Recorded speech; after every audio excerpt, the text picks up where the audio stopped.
Good evening, Madam Chairperson. Thank you all for having me come here to speak tonight. And I just wanted to express to you, the reason I'm here is to express a major concern that we have. I want to convey to you the problems that our courts in Suffolk County are facing. And the best way to say it is the state of our courts are extremely poor. Morale is suffering. People are doing more work with less help, and that's been happening for a period of over 6 years. And it seems like there is no end in sight.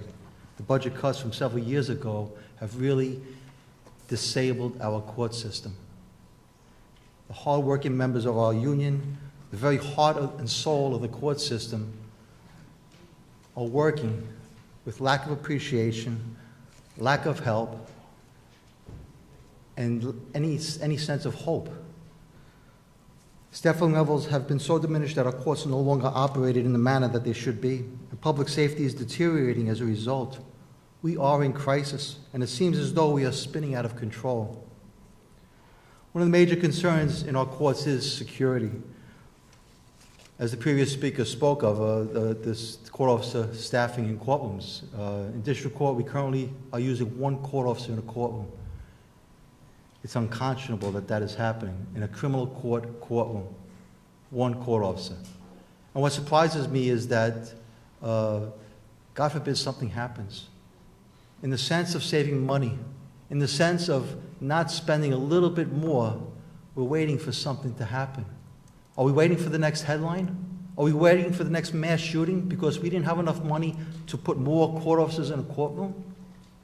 There's more sophistication out there today. Weapons can be secreted into our buildings despite the magnetometers, despite the line of defense at the front doors of the courthouse. We have titanium knives that are undetected by metal detectors.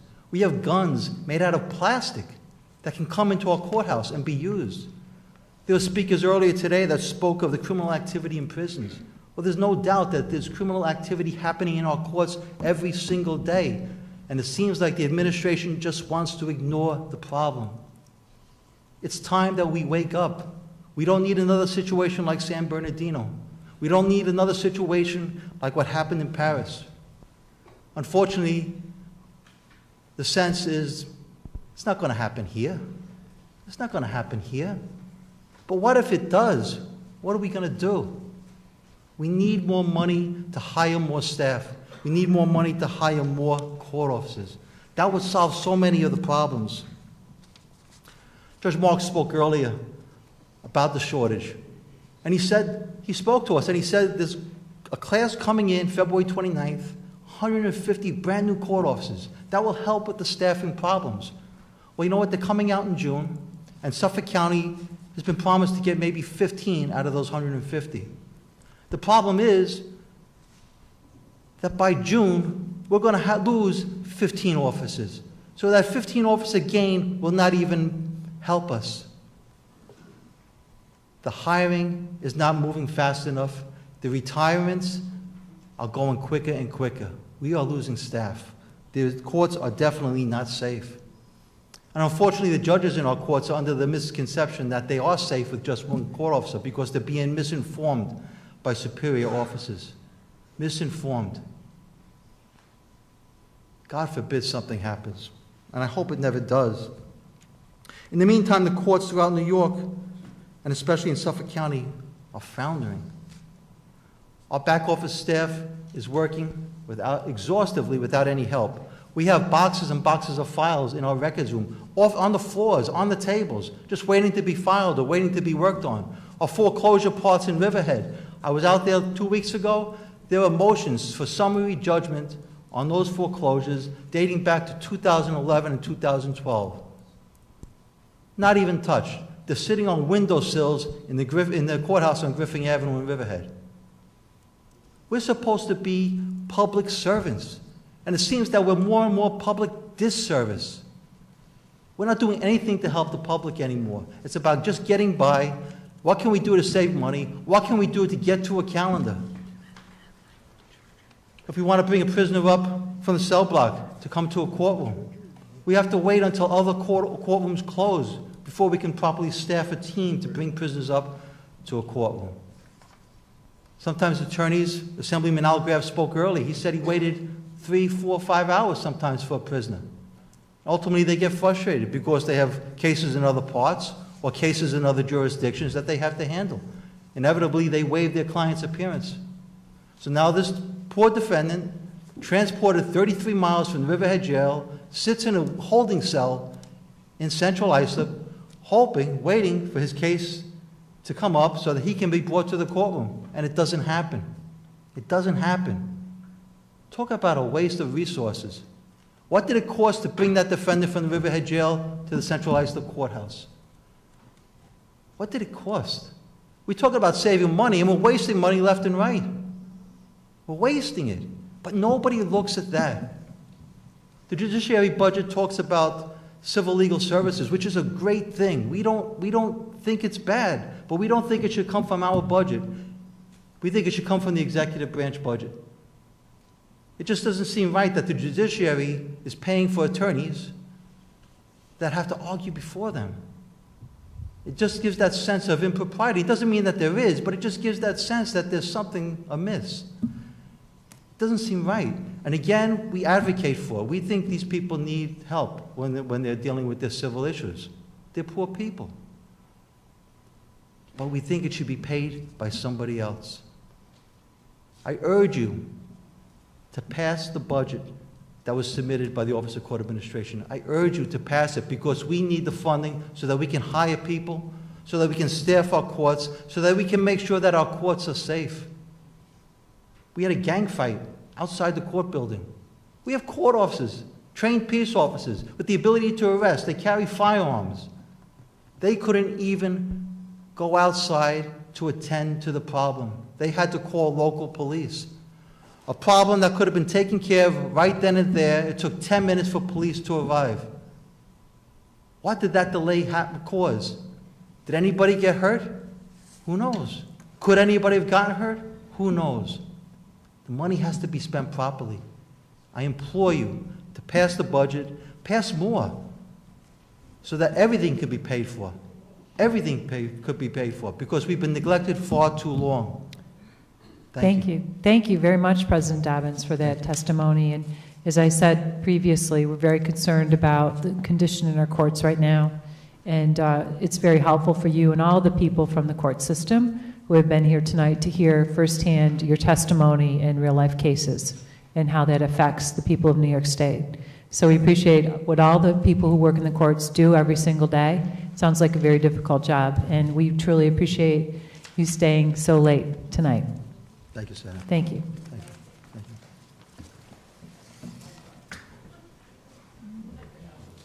you. Our next speaker is Colonel Jack Ozer, New York Wing of the Civil Air Patrol. And again, speakers are allotted 5 minutes of time. And if you could summarize, if you have a lengthy testimony especially, if you could just please summarize the highlights and the high points. Because we still have other people waiting. Thank you. Good to see you, Colonel. Good evening. Good evening. And thank you very much. I notice that we have one member, Senator Young, who's a member of our legislative squadron. That's correct. Senator Hassel Thompson, who is a Civil Air Patrol cadet. That's great. I will make it very brief. For those who don't know, Civil Air Patrol is the auxiliary of the United States Air Force. It has been called upon for numerous things in New York State, which I'll get on to in a minute. It has three functions: emergency service, cadet programs, and aerospace education. Our emergency service includes Homeland Security, it includes disaster relief, it includes counter-drug operations, missing person searches, etc. Our cadet program is a unique program that teaches cadets things like self-discipline, honor, integrity, and respect. And our aerospace education program teaches people about science, math, engineering, and technology in how the future will be. We are very unique in one respect. Although we come to you for money, we have saved the state of New York 10 times the money they've given us. In the last several years, we've saved New York State in excess of $2 million for our people through Hurricane Sandy, Hurricane Irene, programs of fire watches, Department of Transportation overflights, missing person searches, sheltering of people during disasters, and this has worked out very well. 2 years ago, we came and asked for funding, $200,000, and that was because we realized after Hurricane Sandy, we were not, although we did the job, we had problems too. We didn't have electricity in a lot of our bases. We didn't have enough cameras. We didn't have enough support. That money went to put in, for example, Long Island, our mission base, received a new heating system, a permanent generator system. Our base in Rome received a permanent generator system. We've purchased more cameras. We've purchased more equipment, more training funds, and that's gone a long way. One of the things we did with our cadet program, which was great, is we started the Depressed Area Initiative, we called it, for areas of the state where the cadet program is really needed for our youth, but they can't afford it because the funding is not there. The parents can't afford the registration. They can't afford uniforms. So part of this money went to, in fact, buy uniforms, fund people that couldn't afford the program to get into our program. Because the program is so important to them and to help them in the future that money should not be the object. That's what we've done. We continue to do it. With the added money we are asking for, we will continue to build our infrastructure, put more money into the cadet program, more science kits for our cadets, more cameras, computers, so that every time the state of New York calls us or any of the municipalities within the state of New York calls us up, we're ready and willing to help. As you can see, the paperwork that was given out, I don't want to go into lengthiness of questions. We are a very professional organization that actually is the cheapest game in town. And the amount of money we save is tremendous. So we're asking the state to just give us our budget this year so we can continue our work. Thank you very much, and it's an excellent program. I've seen the results firsthand with the cadets, and I appreciate all that you do. So thank you for being with us tonight. Anyone? Thank you. Okay, all set. Thank you. Thank you. Thank you so much. Our next speaker is Executive Director Charlotte Carter from the New York State Dispute Resolution Association, and she is joined by Julia Lesh, Executive Director for Resolution and Justice. Welcome. I know it's been an extremely long day, and we appreciate your tenacity. Thank you, Madam Chairwoman, and thank you all for this opportunity to speak. We're here on behalf of a statewide network called CDRCs, the Community Dispute Resolution Centers. And thank you for that introduction. The New York State Dispute Resolution Association is a bit of a hybrid. We're a statewide contract program administrator, and we also are a professional association. The CDRCs are among our members. Together, we provide access to justice and tools like mediation to help people to address conflict productively and quickly. And those services are provided in every county in New York. We're here to request $3 million as a legislative add to stabilize our network and to allow us to respond to emerging community needs. In 1981, the New York legislature was the first in the country to pass legislation to create the CDRC network, and the funding and oversight was provided by OCA. The budget grew from an initial $529,000 for 17 counties to a little over $9 million in 2010. In 2011, that funding was slashed by nearly 50%, and it has not increased significantly since then.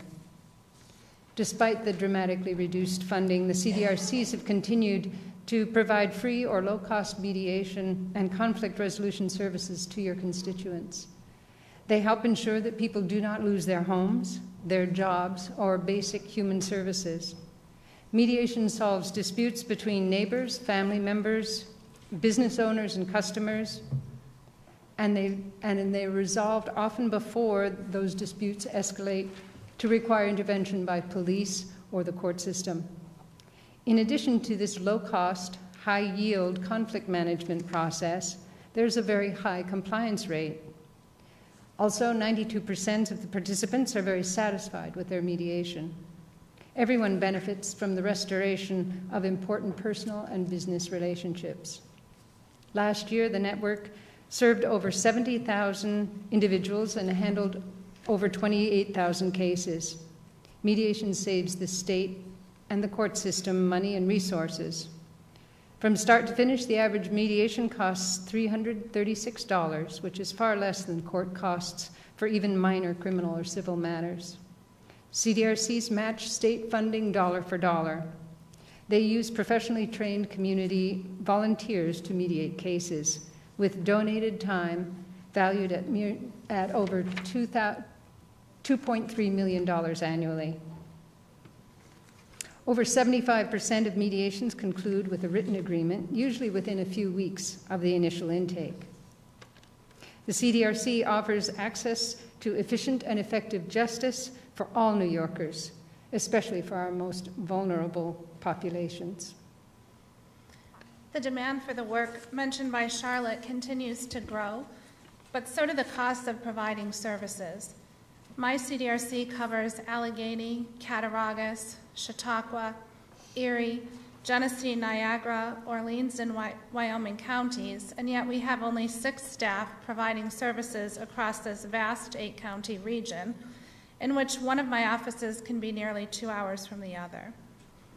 We have slowed our expansion of elder and veterans mediation and all but stopped our conflict education and peer mediation programs in local schools, despite increasing requests for these services.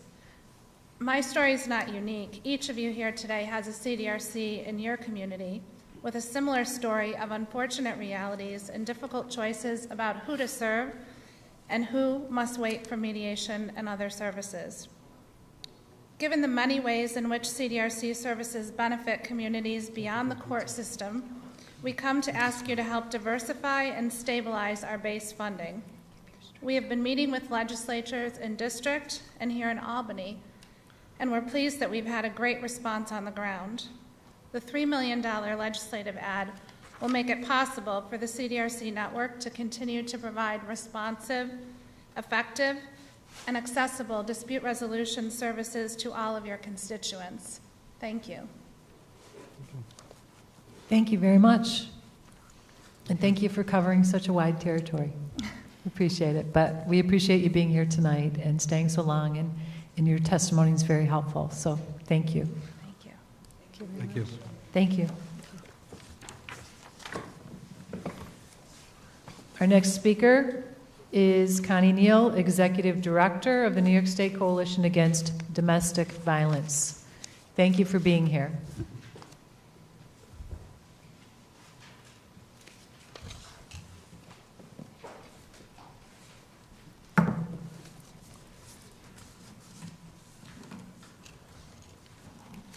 Well, good evening, everyone. I really appreciate this opportunity to speak with you tonight. I'm Connie Neal, Executive Director of the New York State Coalition Against Domestic Violence. We are a statewide membership organization of local domestic violence programs located throughout the state of New York. Currently, there are 249 residential and non-residential programs that share a shared commitment to create and support social change necessary to prevent and end domestic violence. Each year, the National Network to End Domestic Violence coordinates a national census of domestic violence services. And this census recently took place on September 16, 2015, and provides a one-day unduplicated count of adults and children seeking services from domestic violence programs in all states and U.S. territories. Later this month, the National Network to End Domestic Violence will provide a briefing to Congress on the results of the 2015 survey. The information in that briefing will include some staggering information about New York State. According to the census, New York has the highest demand for domestic violence services in the country. From the census this past fall, on one day in New York, nearly 7,000 victims of domestic violence received services. Also on that day, almost 1,000 requests for domestic violence services went unmet because programs did not have funding or the staff to respond to those requests for service. We also know that domestic violence programs reduced 148 individual domestic violence service options for survivors or eliminated them in 2015. And finally, domestic violence programs reported that 115 staff positions, mostly were direct service advocates, were reduced or eliminated during the same time frame. We have an incredible demand for domestic violence services here in New York, as you can see, and I believe this is a call to action for the state of New York. We have the opportunity in front of us now to create the strongest network of domestic violence services in the country, and equally important, to provide a clear message that a meaningful investment in domestic violence services and primary prevention is a top priority for public protection in our state. Currently, the New York State executive budget contains little state-originating dollars to support domestic violence services and relies heavily on federal funding sources. And clearly, that federal funding is not enough. Lessons from an August 2014 report on domestic violence programs and practices in other states indicate it's important to ensure that services are stable and available for victims throughout a state. Victims, their communities, and states are best served by the presence of a network of local programs whose sole purpose is to ensure that services and support for victims and their children exist, and that gaps and needs are identified and met. Frequently, that includes the need for victims to flee their homes and communities in order to remain safe. It's difficult to achieve these goals when programs are competing with one another for limited funds, are constantly facing the threat of losing funding, and grant administrators viewing local programs as vendors instead of experts that offer comprehensive solutions to serious social problems. So today, we're asking that you ensure the following items are prioritized in the final budget. First, to address some long-standing gaps in funding for local domestic violence programs across the state that have resulted due to several years of flat or reduced investments. And that includes $6 million in TANF funding for non-residential domestic violence programs, providing at least a 3% increase in domestic violence shelter per diem rates as well. Secondly, stabilize and increase civil legal services for domestic violence victims statewide. I ask that you review the funding levels in last year's budget, restore it, and increase it in order to meet the demands for services that are just so critical for domestic violence survivors. Third, provide $4.5 million in funding for local domestic violence programs to collaborate with colleges and universities in implementing the recent Enough is Enough campus policy mandates that also include dating violence, domestic violence, and stalking services. The support for domestic violence programs is intended to complement the $4.5 million that's already provided in support for rape crisis programs in their work to prevent sexual assault. We know this was incredibly groundbreaking legislation that was passed during the last session, and I encourage you to provide the funding and support for domestic violence programs so that they can adequately support this legislation by addressing dating violence, domestic violence, and stalking in conjunction with colleges and universities across the state. And then fourth, create a primary prevention funding stream for domestic violence programs in New York by establishing a $17.25 million fund in the public protection budget that will be dispersed through coordinated support to the coalition and local programs statewide. We know that the consequences of homicides are significant, not only for those immediate individuals involved, but also communities and neighborhoods and our larger society. An average cost per homicide can exceed $17.25 million when considering medical costs, lost future earnings, public program costs, property damage and losses, and quality of life losses. We know that innovations are critical in the work to end domestic violence, and a lot of those innovations have come from states with reliable, non-competitive funding practices and strong state coalitions. Also, just a couple of notes about primary prevention. This is a relatively new concept for many working to end domestic violence whose main focus has been responding to victims. However, it's clear that a shift is at hand here for us. And to include looking at programs and services that promote social change through activities, programs, and policies that change the attitudes, behaviors, and social norms that allow domestic violence to thrive. Again, because the cost of a single homicide can be well over $17.25 million, we're requesting funds at this level to demonstrate New York State's commitment to preventing domestic violence before it occurs. That's the crux and the basis of primary prevention services, to shift it to the front end. So New York has a long history of being a leader across the nation, and we certainly should not want to be the #1 state in the country regarding demand for domestic violence services. I think the time is now for us to move forward. It's a time for us to affirm our collective commitment to ending domestic violence by increasing these investments in vital programs, and it's a time for us to look at ways that we can really shift the process, shift the focus, shift the services so that we can prevent domestic violence from occurring in the first place. I look forward to working with you and your colleagues with the goal in mind of creating the strongest statewide domestic violence coalition, network of domestic violence services, and primary prevention initiatives in the country. And I want to thank you again for this opportunity to speak with you tonight. Thank you very much. Senator Nozzolio. Thank you, Madam Chair. I certainly agree with the points you raised, particularly the issue of preventing domestic violence before it occurs. That you're asking for a sea change in our society. That's a good thing to ask for. I think one of the first steps could be the establishment of Brittany's Law, which the Senate has passed a number of years, which you and I have talked about, and you failed to really support. You're talking about prevention. You highlight prevention. Well, Brittany's Law, otherwise known as the Domestic Violence Prevention Act, is a step in that direction. And it's been a step in that direction for a number of years now. There were 2 homicides as a result of the development of this statute, a double homicide of a daughter and a granddaughter. I wish you would re-look at that, or at least look at it again. I'm not sure if you've ever looked at it. But it's one thing to talk about prevention. It's another thing to ask for money for prevention. It's another thing to work to positive steps to establish a way that citizens could be forewarned about violent behavior of people that they associate with.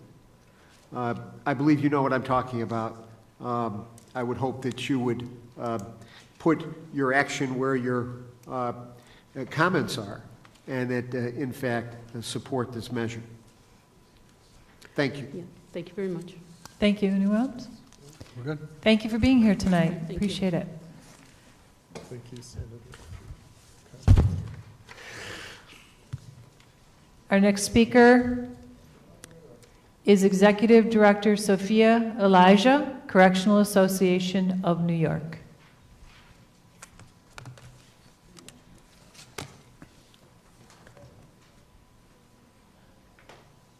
Just a second. Following Executive Director Elijah, we will have people from Prisoners Legal Services, so if you want to move closer to the front, that might be helpful. Good evening. Hi, good evening. I'm glad I'm not saying good morning. Yeah, I know. Well, that may happen. Careful. Okay, this is quite an extensive amount of testimony. Would you be able to streamline that and hit the highlights, please? I have definitely summarized it. You have the... You're the best. Thank you. Okay. I'm going to hit some highlights, and you can ask questions, of course, if you want. I'm going to focus first on raise the age. Some specific things, of course, we are asking that the legislature this year raise the age of criminal responsibility and get all of our children out of adult jails and prisons. As we know, raising the age is good for public safety. When Connecticut moved the majority of the cases for 16 and 17-year-olds out of adult court, their arrests plummeted, including those for violent crime. We believe that New York can experience the same.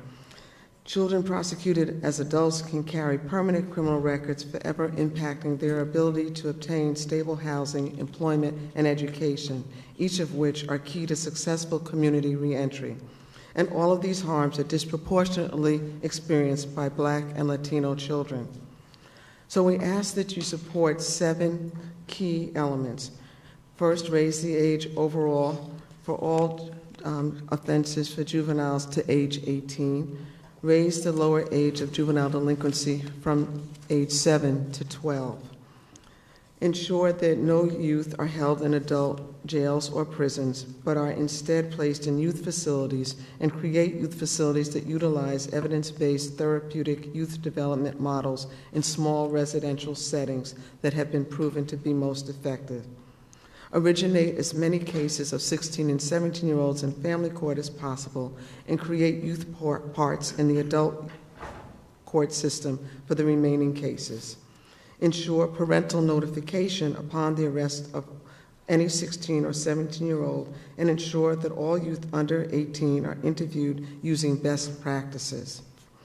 Expand opportunities for diversion from the system, reducing the unnecessary and ineffective confinement of low-risk youth while increasing access to community-based interventions is good for children and good for the public. And last, allow for the sealing of records for crimes committed by those under age 21 to provide relief from collateral consequences of an adult conviction.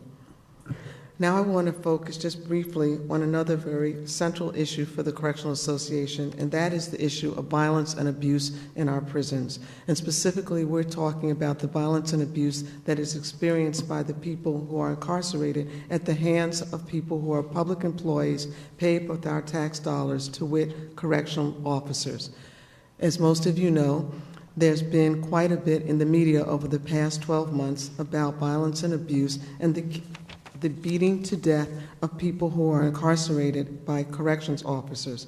That information was brought to light through the media by the work of the Correctional Association. Mr. Harrell was killed in April of last year, as was Mr. Taylor, both at the hands of corrections officers. Mr. George Williams was beaten within an inch of his life at Attica back in 2011, and still the guards who did that, although they pled guilty and were allowed to keep their pensions, are still resisting civil penalties. At Clinton, Mr. Strickland was beaten to death, and unfortunately we saw his beating on video camera, and still no one was held accountable. And the atrocities that happened at Attica continue throughout the system on a regular basis, and no one is held accountable. We must address the underlying culture and environment of abuse and violence. This is not a case of a few bad apples. Unfortunately, it is a system that is fueled by racism, dehumanization, and overly punitive approach. We could start this process by closing Attica Prison and bringing an end to the abusive culture that exists within our prison system. Related to that, we must expand public oversight. We must provide for media access and public reporting, support for the Department of Justice to investigate and expand the oversight abilities of the Correctional Association. We must also closely examine the abusive use of solitary confinement. We feel that the settlement brought about by the NICLU suit is an important first step, but there are still hundreds of people languishing in solitary confinement in our prisons. I will stop there. The bulk of my testimony, as you have it, is in writing. If you have any questions, I'm happy to address them. Thank you. Thank you very much. Senator Hassel-Thompson would like to speak. Good evening. Good evening. Thank you. I obviously have not had a chance to read your testimony, but what I looked for was to see if you had included in here any of the discussion. I know that you've been a part of a coalition of prison reform groups who have looked at aging out in the correctional facilities, and those, as you heard earlier, because I know you've been here for several hours, and so I know you heard the conversation that I had with Commissioner Nucci, talking about release for those who are medically indigent. Can you just elaborate for a minute, because of the amount of money that is stated in that report that's really involved? And I just want to go on the record again as talking about just very quickly about the fact that the numbers of people who are very, very ill and whose conditions are exacerbated by being in prison just by virtue of the facilities themselves and the lack of the ability to get the kind of timely care that's necessary.